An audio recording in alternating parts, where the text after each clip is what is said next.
Hi, it's Christina. I'm back. I decided to break the Equal Rights Institute podcast number 50, responding to back alley abortion arguments. I decided to just divide that in two. I had stopped because there were issues with their audio, and I wanted to make sure it wasn't my computer, and it's not my computer. But the video I had made was already really long, so we're going to do part two. Part one is going to be linked below, but what this is, Josh Brahm describes his job as helping pro-lifers be less weird. And they are doing a podcast, Equal Rights Institute, talking about how to respond to the pro-choice assertion that we have to keep abortion legal and readily available, or women are going to be dropping like flies from back alley abortions. So we're going to resume. Part one is linked below. Again, every once in a while, that might be the right call, but I want to put that at the end because you might be able to deal with. He was talking about using statistics to argue against the thousands of women will die argument. This response and help the pro-choice person understand this. There might be other good pro-choice arguments. This isn't one of them, and kind of deal with it with philosophy and kind of like ways of thinking about ethics, without having to get into a really long thing about fighting over statistics. And again, if we go back to understanding where that person's at right now, when they're asking this question, they might have that image in their head of the woman who's died from a self-induced abortion. They might have their relative or themselves in their head. And so they're like, well, what about this person's life? Right. And you're like, well, they're a minority. Right. What's really interesting is that this argument actually works for the abortion rights lobby. When a woman dies from a supposedly safe and legal abortion, they just poo-poo it. Oh, all surgery has risks. Or, well, they did go in and inspect the clinic. For some reason, it's okay to blow off the dead woman if the abortion was legal. But if it's an illegal abortion, it doesn't matter if it was performed by a doctor under the same conditions that he would have done it if it was legal. She died because of a law. And the worst. Bad on so many levels. It's like if this is why we don't encourage people when the pro-choice person brings up the issue of rape to start with, well, that's just 1% of the abortions. It's like, hey, dude, that seems so minimizing of people's horrible experiences. That's still over 10,000 women that deserve to be talked about. It's not weird that they're bringing that up. Stay tuned to the next podcast. We're going to get more into that in the next podcast. Yes. It is clearly so much more helpful to respond relationally, to start with that common ground. Of course, it is horrible anytime someone is raped. And it's in that situation. It should happen less often, and we should punish rapists better in our society. There's all these different things you can say that help them understand you are a human being that cares not just about fetuses, but about people in general. And I think it's the same thing here. So you've got to start with some common ground. I think it would be tragic for anyone to die in an abortion. Whether it's a woman, in my case, I'm also thinking about the baby because I think it's a person. You might disagree with me. We can talk about that. But for me, I don't want anyone to die in any abortions. There's not some part of me, some nefarious subtext here where I'm like, women who have abortions are so bad that it would serve them right for them to die. And there are extremists who have said things like that before. Yeah. I've seen it. I've seen it on pro-life subreddit or whatever, where it's like it would serve them right. They have it coming. It's they say that. Horrible. And so starting with common ground and agreeing, you're right. That would be horrible. That would make me really sad. And I don't want that to happen. I don't want it to happen. I don't want women to die from illegal abortion. I mean, just saying that doesn't make you weak or squishy. To lead with compassion, you're about to make an argument. And this is just going to help them hear the argument, and it's true. It's worth saying. Speak your beliefs. If you don't think they should die, let them know that, because they might not know that. So we know what not to start with.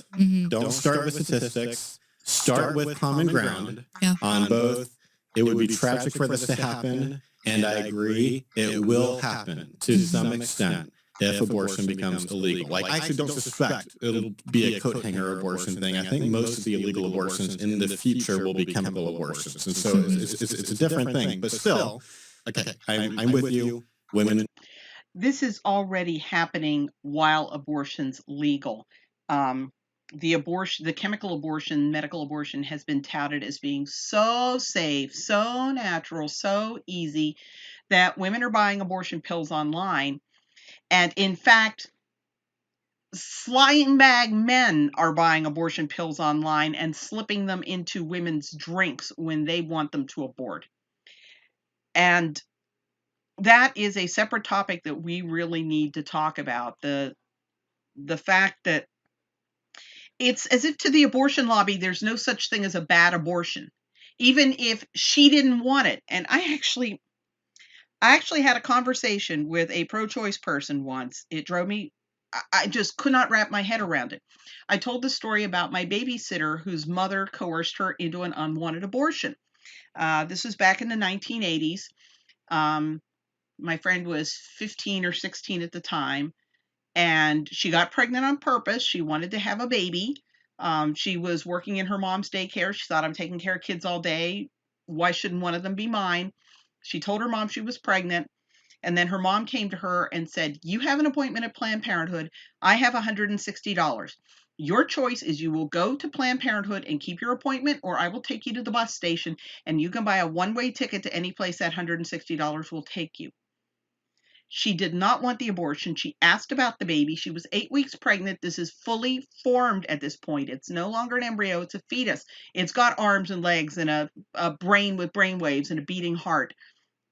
And they told her it was just a glob, like a blood clot. And I was telling this pro-choice person about it, and she kept saying, but she was able to get an abortion. She didn't want an abortion, but she was able to get an abortion. She didn't want an abortion, but she was able to get an abortion. And I realize that these people are in a tiny, tiny minority. But a lot of them are in positions of influence and power where it's kind of a shame that she was robbed of her choice, but it's not like it's a dead baby or anything. When to her, it's a dead baby when her boyfriend slips these abortion pills into her drink. Will die. Let's talk about once you want to get, once you're ready to make more like pro-life arguments, once you're ready to counter their view, what are the best things to do? Yeah, so I'm going to draw from Tim's video. It's called Back Alley Abortion in 5 minutes. Back alley abortion arguments. Oh, sorry, Back Alley Abortion Arguments in 5 minutes. And we will link that in the show notes, and you can find it on YouTube. But the first... And I'll link it too. ...part that I would emphasize in the conversation, once we've found some relational common ground, is I would ask them if they believe that there should be any abortions that are illegal. Yeah. And I would point out the problem. If we say, okay, only first trimester abortions, and someone wants a third trimester abortion, and they feel so desperate for that abortion that they're willing to do it on their own, shouldn't we make that legal? Because this is an extremist argument. You cannot pick and choose. And as we know, many, many pro-choice people are firmly against late-term abortion. But if you're going to make the back alley abortion for the first trimester, you have to make it for the third. There cannot be an exception. You could even say this for sex-selective abortion. If they get a gender test with their ultrasound, they find out they're having a girl, they really don't want to have a girl, and now they want to seek an abortion for that reason. But we've outlawed sex-selective abortions. Well, maybe they're so desperate to kill their baby girl that they're willing to do it in a dangerous way. We should just make that legal too. So like there really are no restrictions you can place. And so that's the first thing I would do is talk through that. We make a similar argument with some bodily rights arguments.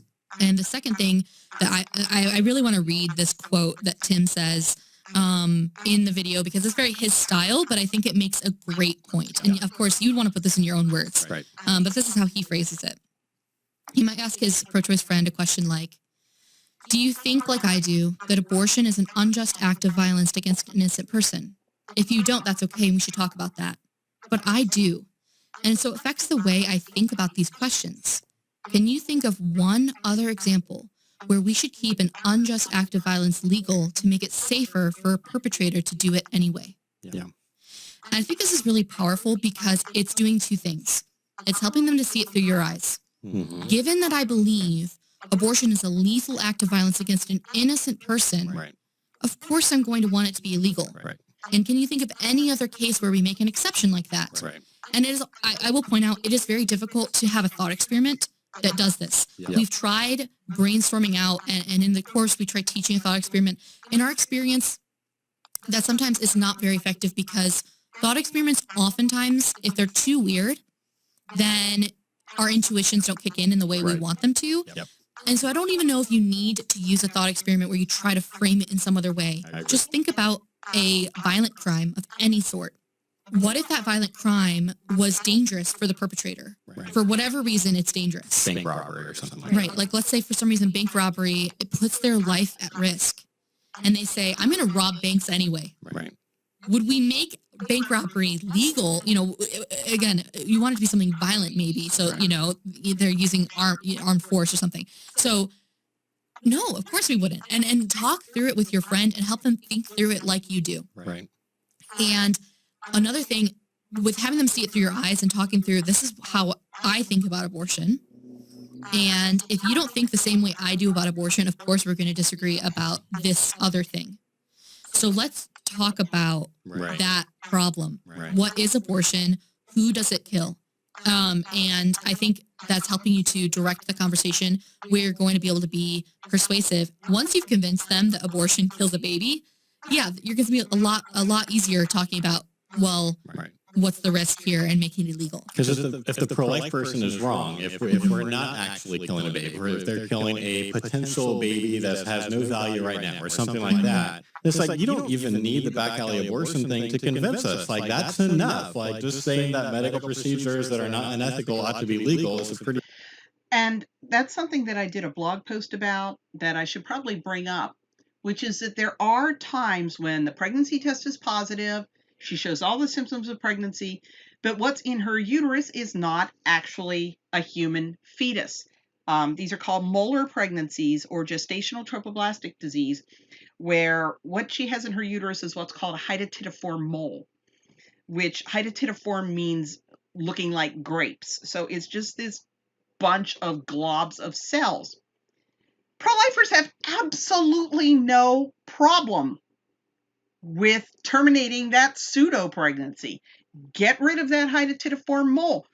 We also have no problem if that baby has died in utero with getting it out of there, which when Pennsylvania's Abortion Control Act was passed in the 1980s, one of the people testifying against it was a woman who suffered an in utero fetal death. Her unborn baby died. And she's like, these people would make me carry my dead baby around forever. And it's like, no, we don't object to removing an already dead baby from the uterus. The problem we have with abortion is that it is killing a living human being. If there is no living human being there to kill, if it's fibroids or a hydatidiform mole or sadly a baby that's died in utero, yes, remove it. We've got no problem with that. It's the killing of the baby that we object to. Standard thing, like that will be sufficient. But help me get there. It's like, help me, if you want me to be pro-choice, like this isn't actually the thing that's going to get, because I've got something deeper going on that is really driving. Help me understand why I'm wrong about that. It is sometimes helpful to quote people from the other side. And there's a really, really helpful quotation from, because there's a lot of the pro-abortion choice philosophers, they aren't really making this argument because they all kind of get what we're saying on this podcast. It's just that a lot of other pro-choice people don't, right? It's like just like there's a lot of pro-life people making arguments that pro-life philosophers never make, because we all kind of know better, but like doesn't mean that other person knows better. Again, this is an argument for the As late-term abortionist Jim McMahon in Orange County, California, there's a quote where he said that sometimes when he's in the process of doing an abortion, he will feel bad because he knows that he is killing a child. And what he would do to overcome that moral revulsion was he would ask himself, who owns the child? Uninformed. Right. That's just the truth. Right. So Marianne Warren, who is a pro-abortion choice philosopher, has this is a pretty famous quotation where she said, "The fact that restricting access to abortion has tragic side effects does not in itself show that restrictions are unjustified, since murder is wrong regardless of the consequences of prohibiting it." It's like, hey, your side gets this. And there are cases where bringing up, whether it's bringing up an atheist or bringing up a pro-choice person or a philosopher or something like that, can be helpful because it can be like this is just like a pro-life talking point. This is like the smartest people on your side sort of agree with this, or at least some of them do. What do you think about it? If you can do that in a way where they're feeling like you're helping to clarify rather than condescend, Yes. I think it's going to register. Yes. There's also a really, really phenomenal book written by a woman who was not just pro-choice, but she described herself as a pro-abortionist with a bad secular conscience. Her name was Magda Denny's. She wrote a book called In Necessity and Sorrow, Life and Death Inside an Abortion Hospital. And she drew parallels between what she was seeing and the Holocaust. This was a woman who was very much for abortions, looking at these aborted babies and thinking how much like the dead they were in Nazi concentration camps. I would really recommend you don't do this in a snarky way. This is not a time for snark in the conversation. Even the smart people on your side agree with me. Like, I would not do that. There's definitely don't do it like that. Yeah, but I think that's a great point. I think that could be really, really helpful. So, and then I also just want to refer, like, if you want to think more about where should I stand on if abortion becomes illegal, what would that look like? How should we handle miscarriages? Some of the sticky things. Go to episode 10. Should women be prosecuted if abortion becomes illegal? Give that one a listen. We get pretty into the weeds with that one, and there's so much we could say, but I don't want this podcast to go on forever, so I'll refer you there. One other quote that I wanted to bring up before we got into the facts and logic is there's something that my first mentor, Scott Klusendorf, said that I don't think it's going to work every single time, but I think it will work sometimes, especially given our culture right now. There are certain kinds of pro-choice people that I think might actually be very persuaded by this talking point. So I just want to directly quote him. He said, "Racists once argued that equal treatment for African Americans would result in terrible riots and cause untold suffering among law-abiding citizens. But this in no way proved that discrimination could be morally justified." I think that could be very persuasive to some people. It's kind of like, it's like take a break from abortion. Here's another example of a case where this an argument like this was made, but like we all see now. Okay, yes, even though the transition to having desegregated schools, for example, was a rough transition, and like looking back on it, could have been done better. But still, like we're all glad that transition happened, right? We're glad there aren't separate drinking fountains and things like that. But there were people literally arguing, hey, even if you're right, we shouldn't do this because it's going to cause riots, it's going to cause all the civil unrest, and we don't want this. Like, oh, yeah.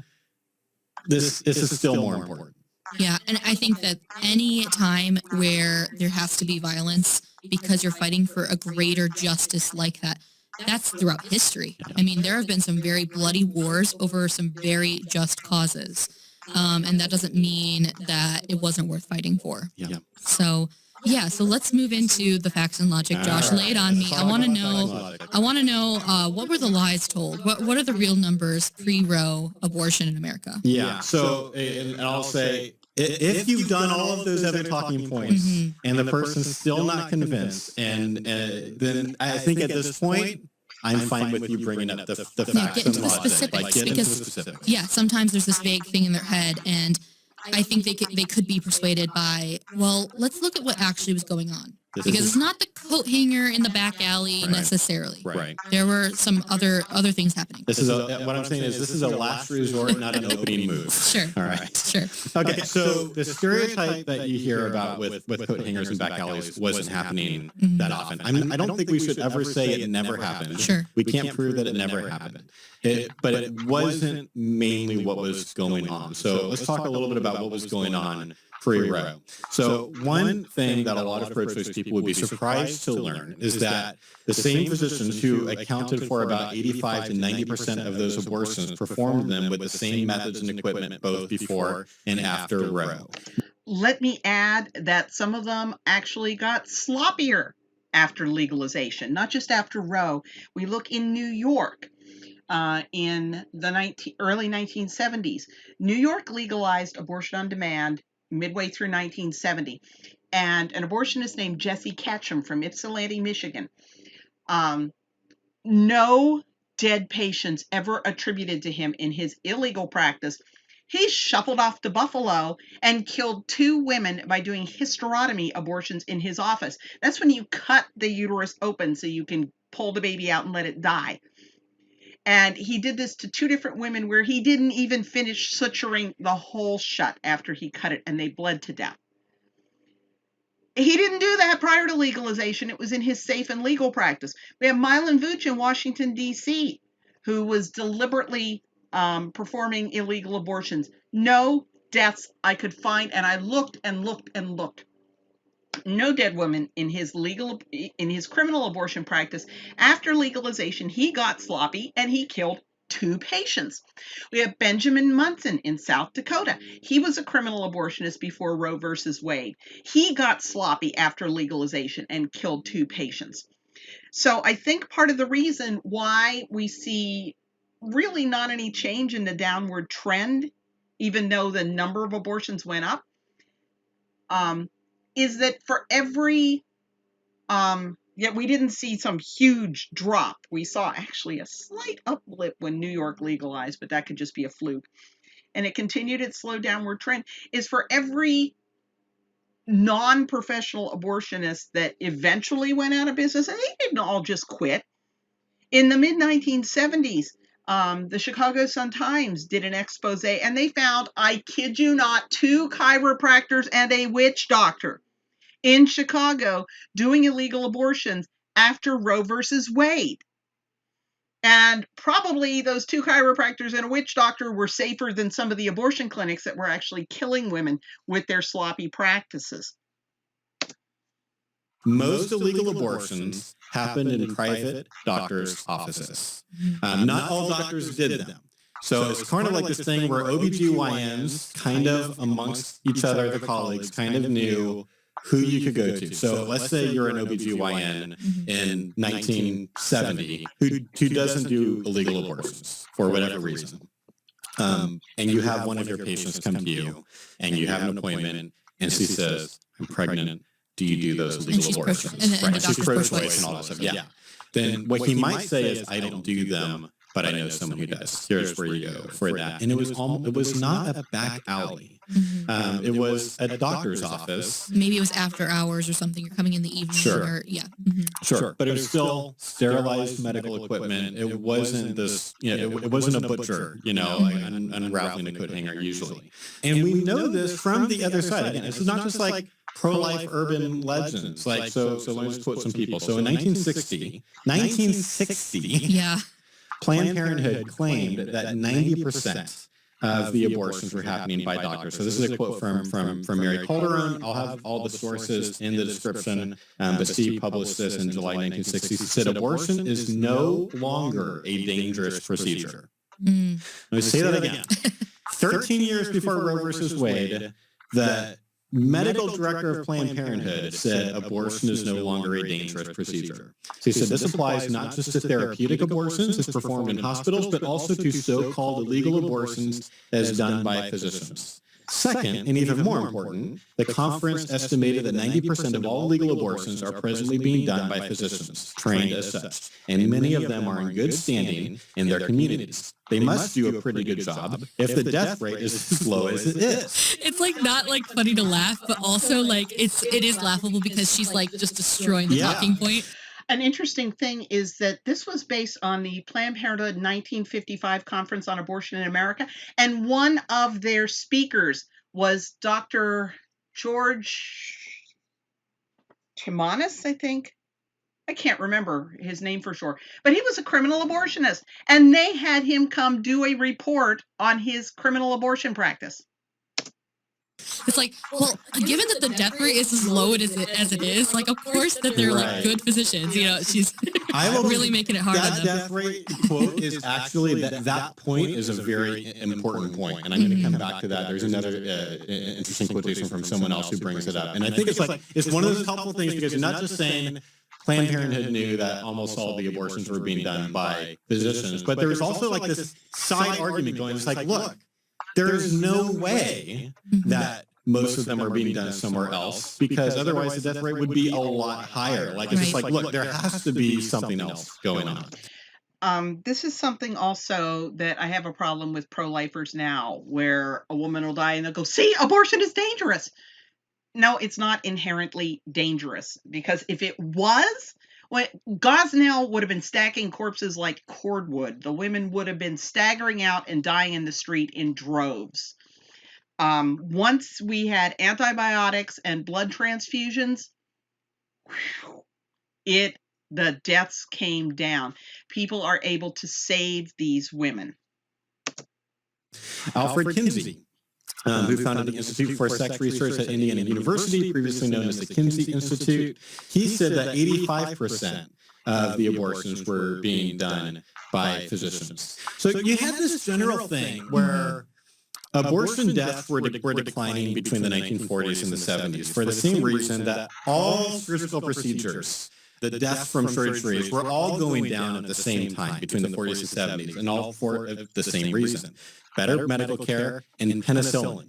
Penicillin did such a wonderful thing for all kinds of people who penicillin and sulfa had to have surgeries in between the 40s and 70s, because you saw death rates for medical procedures sometimes going down like by 1,000%, like from like, you know, it would be like 1,000 per year to like 100 per year, just from things like penicillin and better care. The thing that a lot of pro-life people have heard about is there was a whistleblower that came out of the kind of early pro-choice leadership, Dr. Bernard Nathanson. He was the co-founder of NARA, the National Abortion Rights Action League. This was like one of the main groups that was very effectively pushing to make abortion legal. And at the time, it was called the National Association for the Repeal of Abortion Laws, and Nathanson and Larry Lader were two of the co-founders. And he was one of their co-founders, and he basically ended up admitting that they lie about the numbers. So there was a statistic that everyone quoted, and you still hear it sometimes today, although you heard it a lot more back then. Yeah. 5,000 to 10,000 deaths a year. This is a huge crisis. Therefore, we need abortion to become legal. And Dr. Bernard Nathanson, after becoming pro-life, admitted it was totally bogus, and they knew. Here's quoting directly from him. He said it was always 5,000 to 10,000 deaths a year. I confess that I knew the figures were totally false.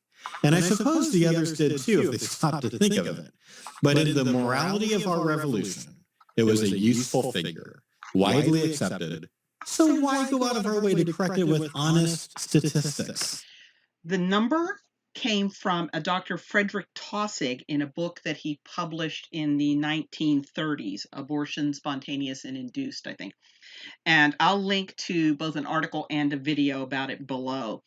A few years later at a conference, he apologized for using the wildest estimates. He repudiated his own numbers in the 1940s, prior to that major drop in abortion deaths that we saw because of improved medical care.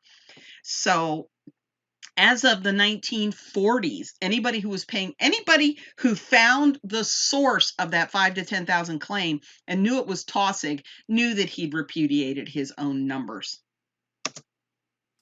The overriding concern was to get the laws against abortion eliminated, and anything within reason that had to be done was permissible.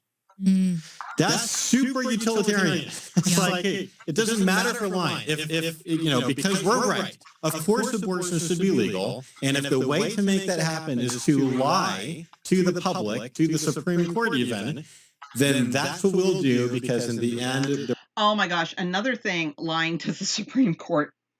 The argument that outpatient abortion in freestanding clinics was perfectly safe was based on a study done in the early 1970s called the Joint Program for the Study of Abortion, JPSA, it's pronounced GIPSA, where they asked legal abortion clinics, freestanding abortion clinics, to tabulate their own complication rates. And the biggest of those clinics, the Center for Reproductive and Sexual Health in New York, later got caught charting a dead patient as pink alert responsive. Those are not words that typically get applied to dead people. And it was because they were writing their post-op notes before the women even went in for their abortions. So, and clinic after clinic after clinic after clinic gets caught doing this. They had her medical clinic in California, while an inspector was on site, they were filling out post-op reports before the women went into surgery. Are we supposed to believe their complication rates when they're writing no complications before the woman even goes in for her procedure? Cut me a break. The result will be the right result. We'll be getting the right outcome. So it doesn't matter what we have to do to get there. It's really bad. Now, some pro-choice people that you're talking with, they're not stupid necessarily, and so they're skeptical, and they're saying, well, of course he's going to come out after he's pro-life and he has this like conversion or whatever. Right. Of course he's going to come out and say, yeah, I lied. But how do we trust him? He's pro-life now. Yeah. You know what I mean? Yeah. Like I could see someone saying that. Absolutely. And I'm glad you asked, because this is where the idea of thinking about the death rate becomes really important. And again, this only makes sense if you're someone who understands the statistics at the time, which no one is going to now unless you do the research. But I think one of the most powerful quotations on this is from Dr. Christopher Teetsey. I hope I'm pronouncing his last name right. I think I am. He was the chief statistician for, among others, Planned Parenthood and the Center for Disease Control. Okay? And so, writing in Scientific America in 1969, again, 4 years before Roe, here's what he had to say about the 5,000 to 10,000 stat. He says, some 30 years ago, it was judged that illegal abortion deaths might number 5,000 to 10,000 per year. But this rate, even if it was approximately correct at the time, cannot be anywhere near the true rate now. The total number of deaths from all causes among women of reproductive age in the U.S. is not more than 50,000 per year. The National Center for Health Statistics listed 235 deaths from abortion in 65. Total mortality from illegal abortions was undoubtedly larger than that figure, but in all likelihood it was under 1,000. Here's what he's saying. If you take all the women of reproductive age who die from any reason, whether they get sick, whether they die in a car crash, whether, just like any point in their reproductive age window is 50,000 a year. And it is inconceivable. The piece of the pie for that abortion rate, it just doesn't make any sense. You are not going to have 10 to 20% of all of those women dying from one single source. It's just inconceivable. It's there's no way that could be true. And so I heard a lot of people quoting him saying it was probably right around 500 was kind of the guess that he was using around then, because it had to be under 1,000 just because of basic statistics. And that makes sense to me. It is kind of wild that people accepted it, but at the same time, if you hear 5,000 to 10,000 a year are dying, you're like, okay, yeah. Right. But you don't know that there's 50,000 women in that age group dying. So you're not doing the math. It is absurd. People tend to be, I'm sorry, this is a pessimistic view, but even people now, if you think about the way the general public responds to any news story, if there is a laziest way to respond. I heard David French talking about this recently. If it's a laziest way to respond, that's the way we're going to do it. We're going to read an article or two, and have our opinion and call it good. Most people wouldn't be analyzing the statistics to this level. And so, yeah, I think a lot of people were ignorant, not in a pejorative way, just like not knowing all the facts. And it kind of makes sense. It's a bummer. It's really bad. It's not good for people to believe false things. And a lot of people back then believed false things. And to some extent, that was on purpose from pro-choice leaders. And they should be ashamed of themselves for that. Like, and pro-lifers don't do that either. Like, we should not lie or exaggerate things just to win the day on this. It's wrong. Yeah, I agree. So I want to talk about one of the things that we've been seeing on social media a lot. Whenever we talk about abortion safety, I think we had the is abortion 14 times safer than childbirth, John Farrar article and video that I did with that really got a lot of traction. And the comment we saw with that article and the comment we see with a lot of the articles out there or anything out there when someone's talking about the subject. How can abortion ever be safe? Because it's never safe for the baby. Right. So you guys know we preach about like fetus tunnel vision all the time. Right. But this is like even worse than that.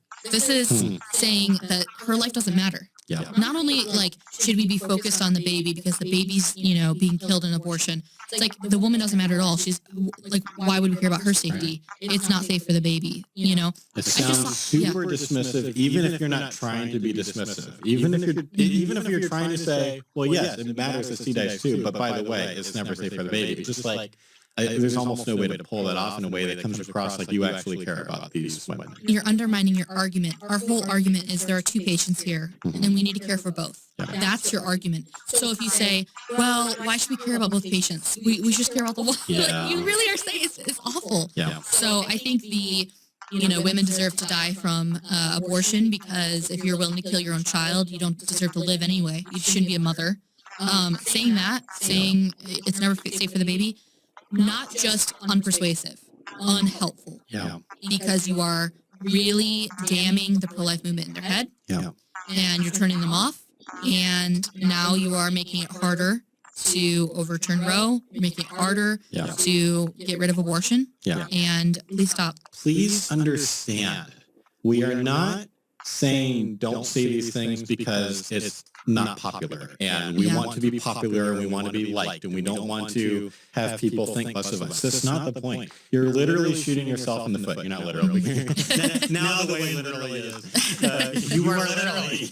But you really are. You're really because this is the point that I made in the fetus television article was if you come across like you have a broken moral compass, which you do if you connect every single time when more than 30 people die to abortion, you seem like you have a broken moral compass, like you only think one thing is wrong, or you only care about one thing, then that is a problem.